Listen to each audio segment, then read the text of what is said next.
अस्सलाम वालेकुम नाजरीन, मैं आपको अपने इस चैनल पर खुशामदीद कहता हूं और प्लीज़ वीडियो देखने से पहले नेकी समझकर हमारी भी थोड़ी सी मदद कर दें कि हमारे चैनल को लाजमी सब्सक्राइब कर दें। ख्वाब की ताबीर बताने से पहले मैं आपको ख्वाब की ताबीर के बारे में हज़रत अली अलैहिस्सलाम का फरमान बताना चाहता हूं, क्योंकि बहुत से लोग कहते हैं कि ख्वाब झूठे होते हैं और हमारे इस्लाम में ख्वाब की ताबीर बताना गुनाह है, जबकि हज़रत अली अलैहिस्सलाम फरमाते हैं कि अगर मोमिन कोई ख्वाब देखे तो उसकी ताबीर जाननी उस पर वाजिब है, ताकि नेक ख्वाब से खुशी हासिल हो और बुरे ख्वाब से अमन में रहे।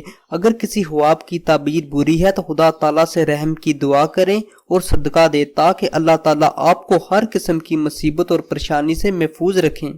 नाजरीन, आज मैं आपको ख्वाब में बिच्छू देखने की ताबीरें बताऊंगा। अगर आपने ख्वाब में बिच्छू देखा है तो ये किसी से दुश्मनी पैदा होने, रंजो मलाल पैदा होने और तकलीफ उठाने की इलामत है। लेकिन अगर आपने बिच्छू को मारते देखा है तो ये किसी दुश्मन से लड़ाई होने पर उस पर गालिब आने की इलामत है।